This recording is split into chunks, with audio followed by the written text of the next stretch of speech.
లంబాడీల ఆరాధ్య దైవమైన సంతు సేవాలాల్ జయంతి ఉత్సవాలు జనగామ జిల్లా కేంద్రంలో ఘనంగా నిర్వహించారు. సందర్భంగా జనగామ జిల్లా కేంద్రంలోని రైల్వే స్టేషన్ నుండి ఆర్టీసీ చౌరస్తా వరకు నృత్యాలతో ర్యాలీ నిర్వహించారు. అనంతరం ఓ ఫంక్షన్ హాల్లో ఏర్పాటు చేసిన సమావేశానికి జనగామ ఎమ్మెల్యే పల్లా రాజేశ్వరరెడ్డి పాల్గొని సంతు సేవాలాల్ చిత్రపటానికి పూలమాలలు వేసి ఘనంగా నివాళులర్పించారు.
మా డాక్టర్ సాబ్ ఆదేశించింది మీరు తప్పనిసరిగా రావాలి.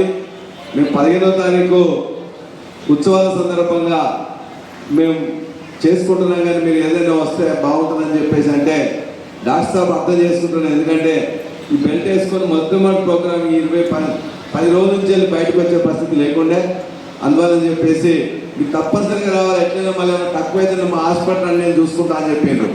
అందుకే ఆయన వచ్చిన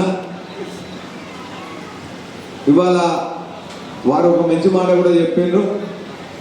2 కోట్ల రూపాయలతో పాటు ఎకరం భూమి కూడా శాంక్షన్ అయి ఉన్నది, ఎత్తుకులాడుతూ ఉన్నారు.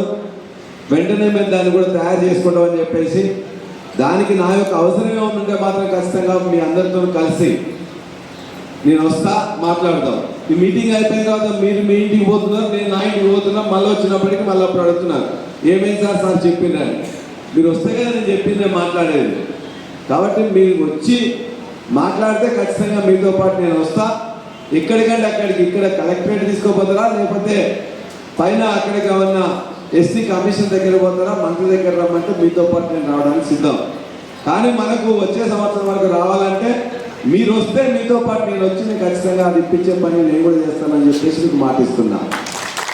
అంతేకాదు మనందరినీ ఇలా ఏకీకృతం చేస్తున్న వారి బోధనలు అనుసరణ సంతు సేవాలాల్ మహారాజ్ గారి యొక్క ఏదైతే మంచి మార్గంలో మనందరినీ నడపాలనుకున్నారో, మనందరినీ ఏకం చేయాలనుకున్నారో, మనందరికీ మొత్తం కూడా బ్రతుకు మార్గం చూపించిన సేవాలాల్ మహారాజ్ యొక్క విగ్రహాన్ని కూడా నా పైసలతోనే నేను పెడతానని చెప్పి కూడా మాట్లాడుతున్నాను.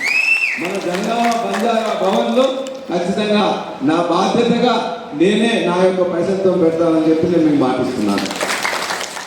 అదేవిధంగా కొన్ని తమ్ముడు ధర్మభిక్షం మాట్లాడుతూ కూడా చెప్పిండు.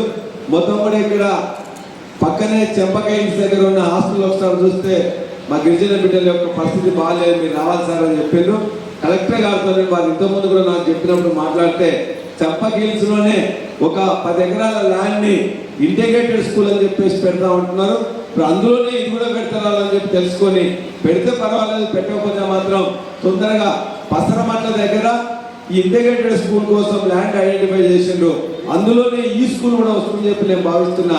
ఒకవేళ రాకపోతే మాత్రం ఖచ్చితంగా వచ్చి దానికి మళ్ళా కొత్తగా ల్యాండ్ ఐడెంటిఫికేషన్ కోసం కూడా మీతో పాటు నేను కలిసి ఇవన్నీ సమస్యలు బంజారా భవన్ కావచ్చు, లేకపోతే లోకల్గా మనకున్న సమస్యలు ఏదైతే ఉన్నాయో ఆ యొక్క స్కూల్కి సంబంధించింది కావచ్చు. మా చెల్లె కానీ మా నాయక్ సాబ్ కూడా చెప్పిండు, ఇప్పటికీ తండాల్లో కొన్ని ఇళ్లలో మంచినీళ్ళు లేవని చెప్పి, ఎక్కడెక్కడ మంచినీళ్ళు లేవని చెప్పేసి నాయకులు ఎవరో చూస్తున్న రిప్రజెంటేషన్ ఇచ్చి ఖచ్చితంగా ఆ తండాకు వెళ్ళి ఖచ్చితంగా నీళ్లు వచ్చేటట్టు, ఒకవేళ మిషన్ భగీరథ నీళ్లు వస్తే పర్వాలేదు, దాన్ని పెంచుకోవడం ఎట్లా సరిపోకపోతే, ఒకవేళ అది కూడా సరిపోకపోతే కావాలంటే బోర్డు వేసి కూడా ఖచ్చితంగా ఇప్పిస్తానని చెప్పి మీ అందరికీ నేను మాటిస్తా ఉన్నా. రావాల్సినవి ఉన్నాయి, కొన్ని రోడ్లు వేసుకోవాలి, కొన్ని ఇంకా బాగు చేసుకోవాలి. ఈ ఒక్కొక్కటి వచ్చే క్రమంలో మీకు అండగా, మీకు సోదరునిగా ఖచ్చితంగా నేను ఉంటా. అది అసెంబ్లీలో అయినా మాట్లాడతా. 8వ షెడ్యూల్లో పెట్టే దాంట్లో మనం అక్కడ ఢిల్లీలో పోరాటం చేయాల్సిందే, ఇక్కడ మాట్లాడాల్సిందే. ఇక్కడ పోయి ఒక్కొక్క దగ్గర ఒక్కొక్క రూపంలో మన యొక్క పోరాటం చేయాలి. ఓ దగ్గర మామూలుగా చెప్తే అవుతుంది, ఓ దగ్గర మాట్లాడి కొట్లాడితే అవుతుంది, ఓ దగ్గర పోరాటం దీర్ఘకాలికంగా చేస్తే అవుతుంది. అది 8th షెడ్యూల్లో మీది ఇంక్లూడ్ చేయడంలో కానీ, లేకపోతే మన మాట మనకి రావడంలో కానీ ఖచ్చితంగా నా వంతుగా, ఎందుకంటే నాకు కూడా ఓట్లు వేసిన వాళ్ళు మొత్తం కూడా నాయకులు ఉన్నారు, వాళ్ళందరికీ బాధ్యతగా నేను చేయాల్సిన అవసరం ఉన్నది. ఇదే వేదికలో మొన్న మందకృష్ణ వస్తే కూడా ఖచ్చితంగా నేను వచ్చి సంఘీభావం తెలియజేసి వారికి వారి యొక్క నిజమైన కోరిక ఎవరికైతే అట్టడుగున్న పేద వర్గాలు ఉన్నా మాదిరి దాని కోసం ఆనాడు నుండి ఈనాడు వారు కొట్లాడుతున్నారు కాబట్టి వారి యొక్క హక్కు ప్రకారం వాళ్ళకైతే రావాలో, ఇవాళ ఎస్టీలో లంబాడర్స్కి సంబంధించిన వాళ్ళ వాటా ప్రకారం నిధులు రావాలి, రిజర్వేషన్ రావాలి, ఉద్యోగాలు రావాలి, ఇల్లు రావాలి, అన్నిటికీ ఖచ్చితంగా ఉండాలని చెప్పేసి మీకు తెలియజేస్తూ, మీ అందరి జాతి ఐక్యం చేయడంలో నేను ఉంటానన్నా మానవ. ఎందుకంటే అన్న ఒకటి అన్నారు మొన్న ఎర్రగుంట తండాలో కూడా ఎవరు కొట్టుకోలేదన్నా, నా మీద చిన్న చేస్తే కూడా మా వాళ్ళు ఎవరిని కొట్టొద్దని చెప్పినాం. ఎవరు కూడా ఒక్క రాయి కానీ ఒక పువ్వు కానీ కూడా ఇతరుల మీద వేయలేదన్నా. వేరే వాళ్ళు ఎవరైనా వేసినా కూడా వాటిని కూడా మొత్తం రాళ్ళు వేసిన పూలగానే స్వీకరించి, ఎందుకంటే గ్రామం ఐక్యంగా ఉండాలి, తండా ఐక్యంగా ఉండాలి, గొడవలు కాకూడదని చెప్పేసి ఈ 14 నెలల్లో ఎక్కడ కూడా ఎవరు ఏ చేసినా కూడా స్వీకరిస్తున్నాం. మేము ఒక మార్గం చూపిద్దామని చూస్తున్నాం. ఆ ఊర్లో ఉండే ఎర్రగుంట తండాలో ఉండే సర్పంచ్ కానీ 8 మంది వార్డు సర్పంచ్ అరెస్ట్ చేస్తే కూడా వాళ్ళని తీసుకురావడం మేము ఒత్తిడి చేసినాం తప్ప ఆ ఊరికి సంబంధించిన అన్ని కూడా ఖచ్చితంగా వచ్చేటట్లు చూసినాం. భవిష్యత్తులో కూడా చేస్తానని మీరు 14 నెలల నుంచి చూస్తున్నారు, నేను మనస్తత్వంగా చూస్తున్నారు.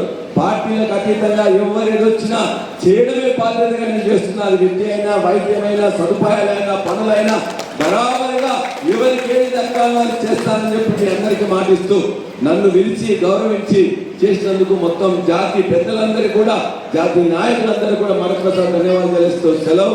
జై తెలంగాణ, జై సేవలాజీ.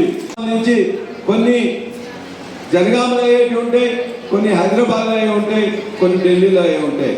నేను జనగామ సంబంధించిన సమస్యల్ని కలెక్టర్ కానీ ఇతరులు కానీ ముందు డిమాండ్ చేస్తాం, కొట్లాడతాం.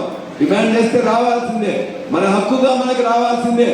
మనకి ఎవరు కూడా ఉట్టికి ఇవ్వాల్సిన అవసరం లేదు. ఒకప్పుడు బంజారా హిల్స్ అని పేరు పెట్టుకున్న అనేక మంది యొక్క బంజారాల యొక్క కష్టంతో ఏర్పడ్డ బంజారా హిల్స్ లో మన యొక్క బంజారా భవన్ కట్టుకోవడానికి 60-70 సంవత్సరాలు పట్టింది. తెలంగాణ కాదు, స్వతంత్రం వచ్చిన తర్వాత, తెలంగాణ వచ్చిన తర్వాతనే మనం ఇవాళ బంజారా భవన్ ని అద్భుతంగా కట్టుకున్నాం. ఆ బంజారా భవన్ లో అనేక మీటింగ్లు నేను వచ్చిన. ఎప్పుడు వచ్చింది? చిత్తశుద్ధి ఉండాలి. పాలకులకు చిత్తశుద్ధి ఉన్నప్పుడే ఎవరి వాటా వాళ్ళకి ఇచ్చినందుకు వాళ్ళు సిద్ధపడాలి. కాబట్టి ఇలా బంజారా భవన్ అక్కడ వచ్చింది, అనేక చోట్ల వచ్చినాయి, మనకు కూడా రావాలి.